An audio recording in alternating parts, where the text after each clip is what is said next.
Okay, so hey there, and hello to everyone who's gonna watch this video. This is gonna be a quick, maybe not so quick, I have no idea, but it's gonna be basically a coloring process to make coloring simple.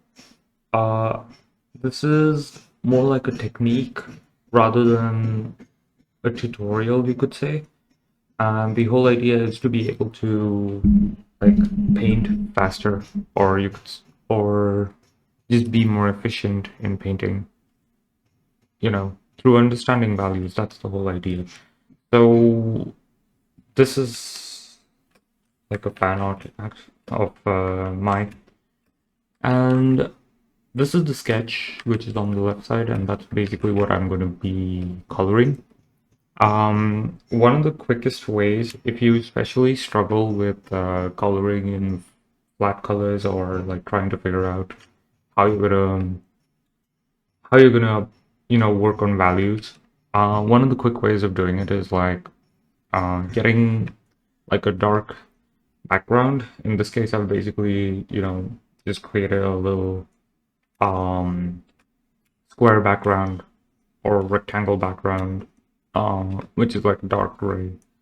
The line art itself, it was originally gray, and I've just toned it to a dark blue line art. I mean, this, I do a lot of sketching, so it's just, the way how it's supposed to be done.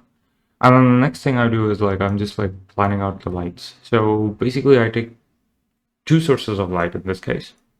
The first source of light is this one, which is the main source of light, and which is lighting up from above.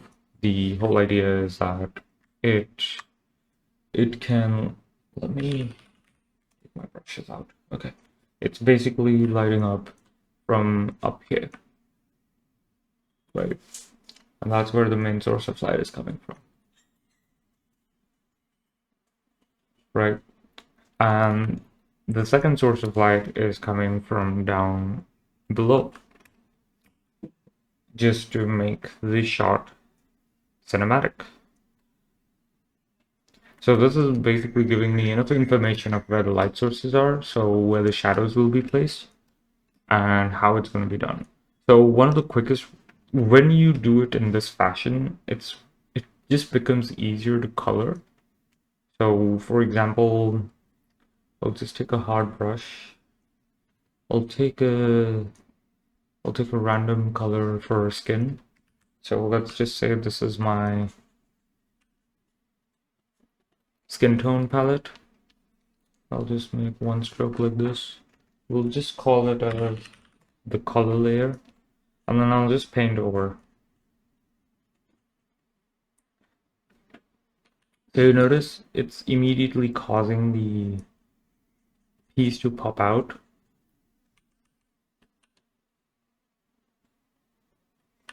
And you don't need a lot of efforts for this. So like, especially for those who are like learning how to paint and still figuring out how to pick your colors locally so that you can make the piece good. This is one of the best ways to do it. And then I'll take one more. I'll take a second tone, which is probably like a shadow layer, shadow tone or something. So it's gonna be something like this. And I'm just using the same hard brush. I'm not changing the hard brush at all. And I'll just paint it this way. Okay. And maybe a little bit of tone here.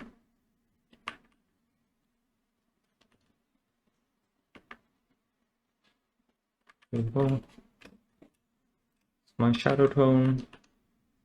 Paint it here.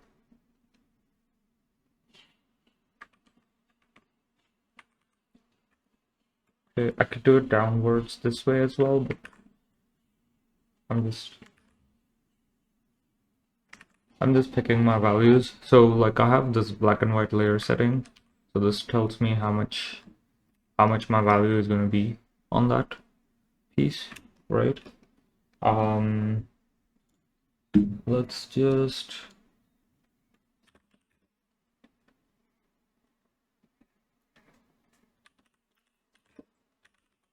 let's just pull out the reference because her costume is like pretty gray. So we can actually, instead of just doing gray, we can actually take a little bit of more color into the costume. And I'll kind of explain how the shadow, how the blending works real quick. Basically, you're painting with not too much effort, which makes your life easier. That's the whole goal of this. Please forgive me if you can hear background noise because there is some work going on outside. Let's take some purple, like a bluish purple. Alright, this is the palette.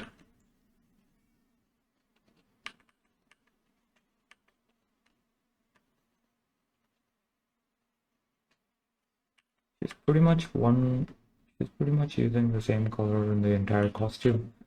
So you could paint this as a whole and get away with it.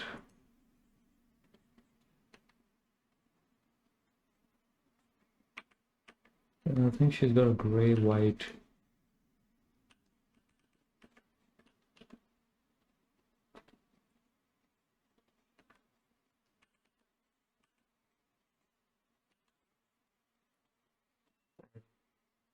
It's a little too bright. We can desaturate this. Now it's a little too dark. There you go. So nothing too hard. It's a very straightforward process. You're just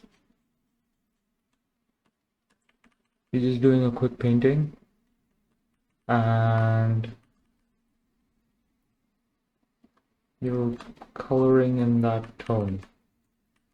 I'm not even being super careful that you know, my colors are bleeding out. You can always clean up the process later, so you know, you don't have to worry about that part right off the bat.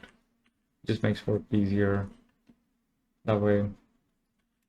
But, you know, unless you have like a masking layer and you've done all that, that's also great. You can do that. You can do that technique as well. And then I'll probably take one more darker gradient, which will be like a little more on the purples. And this one, I will actually work with the shadows.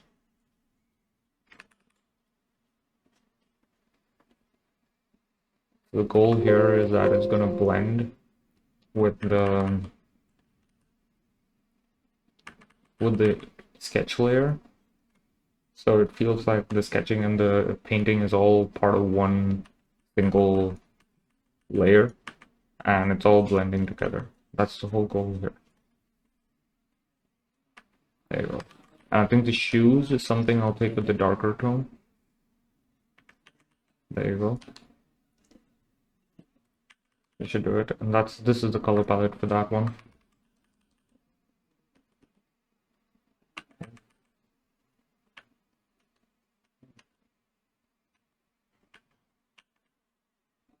There you go. Next thing I'll do is light gray. Okay, I'll take a blue shade again. A lot of blues in this one. Like the one on the right has a lot of reds, and the one in the one which I'm painting right now has a lot of blues. So yeah, we just planning out the color tones, man. That's it. That's basically what I'm doing. It's just local value colors. So if I like move to black and white again, just for a quick check, it's still very consistent. That's the whole idea. Still very consistent. Okay, so she's got whites on that, she's got that. I think overall her reference, I am looking at her reference, so it's this tone. And I think the fans are also the similar color, so we can reuse this color on the fans. That makes her fans basically stand out a bit.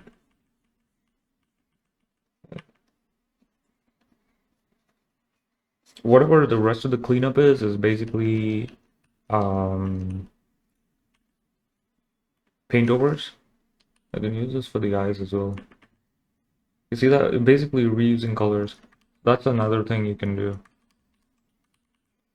Yeah, and then finally she does have reds. I'll be using the red from the painting on the right, which is this red basically. It's a pretty strong red, which is gonna stand out a lot, but it's gonna make the piece look good. She's got red over here as well. I still have to paint her hair, so we'll get to that real quick. There you go. This is the reds. Alright. It just makes the piece look good. And she's got a little bit of red on this. So I'll just mark it and I'll paint it over afterwards. And she does have yellow imprint markings. We can do that in the end. The next thing is the eyes and the hair. There you go, this will be. So this is for the eyes and the hair. Flat color, paint the eyes real quick. There you go. Next, the hair. Paint the hair real quick. Just finish that way. There you go.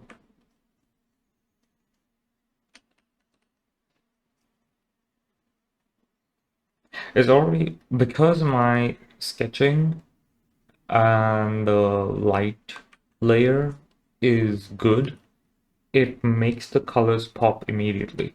And this is basically what this technique is about. It is getting you quick you know, results in as far as like displaying the colors are concerned, so that when you, if you're like painting something for like a rough pass, this is one of the best ways of doing it. I'll take one more darker gradient for the head. Probably this one. Just paint it here, here, put it here.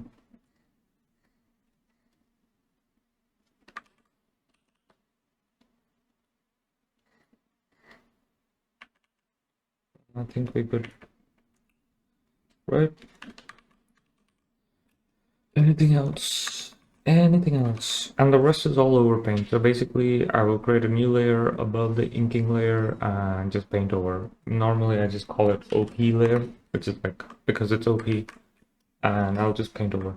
So I'm gonna take a break. I'll do the painting behind the scenes, and I'll get back to the final piece once the painting is done. Okay? Okay, I'm back. I finished the art piece. I have completed the painting. The rendering basically took a couple of hours, which is expected. And, you know, you just finally finish all that work and then, you know, let the magic happen. I'll just turn this black because it just looks more presentable, I guess. So yeah, the few things that I check before I finish everything is, first off, values. So I've always had this black and white layer just to double check whether the values are good or not. Honestly, my line art is not the best. It's okay. I'm still learning on this. It's basically my art journey, you know. Um, I'm trying to actually become good, like not just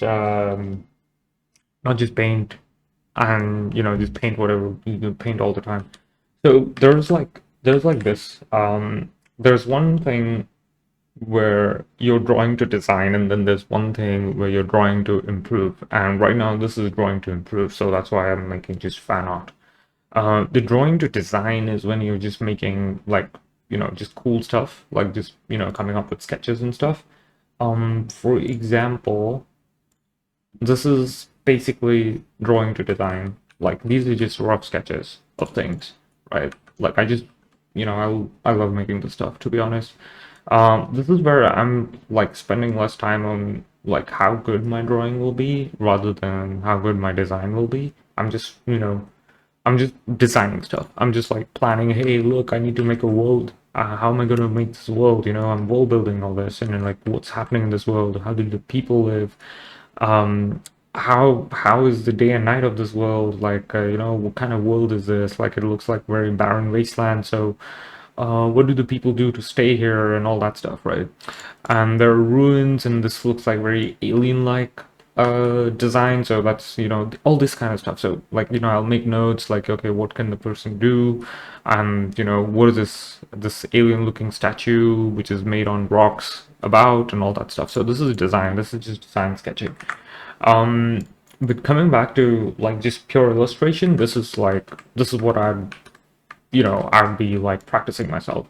Basically, pure illustration is more to improve yourself in finishing that painting. You can always design and you can come out with good sketches, but if you're unable to finish it like as a, final production piece, then you're in trouble. So that's where you need to practice illustration as well.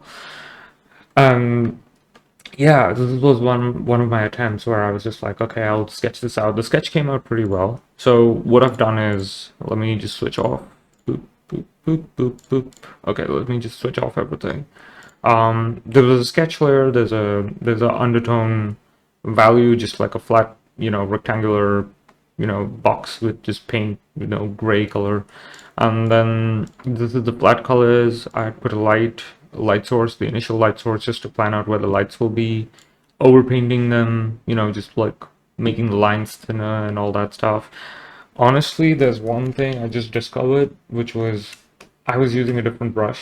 Originally I was using this brush. Wait, let me just take something like this. Okay.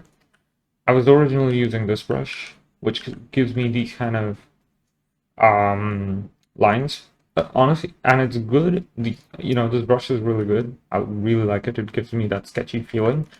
But the problems are the lines are not very clean. So, and I'm not like obsessed with clean lines. So I said like, okay, maybe I should just take a more flatter brush, which does not have that much noise.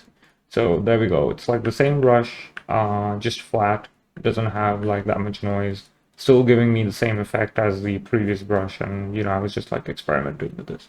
So yeah, and it's also like a brick kind of. It's like a square rectangle brush, so I can like use this to like just like. But more than that, I actually have like this 45-degree angle flat brush which I use, which makes it more like you could say like a marker. And that's like one of my favorite brushes for just shading. So I'm using multiple brushes, of course. So yeah, this was the brush, and I was like, okay, yeah, maybe I'll try with this brush next time. So definitely want to see how those results come out. But till then, coming back to the original piece. So yeah, I basically did that, overpainted, then added the lights back in. There you go. And that basically completed the piece. It wasn't very hard. It was just a lot of time rendering and trying to understand how objects really are. Like, her pants, her jacket, the fan she's holding, like what do they really look like in real life? These are not like 100% accurate representations, but like, just if you render more, you'll probably get a more realistic feel to this. So yeah, that's pretty much it. That was, I guess this has been a successful um update from when I said my art sucked, from I'm trying to make it not suck kind of thing. And I'm really enjoying this process, and it seems to be like um it's just I feel better. I genuinely feel better making this art, and I really like the results I'm getting now. So yeah, it's kind of like, you know, my illustration journey kind of started all over again after all these years. So yeah, until then, I think this is where I'll stop the video. So until then, thank you so much for whoever stayed whoever watched the entire video. You know, like I'm just documenting my work, and I hope this helps somebody. So yeah, bye bye.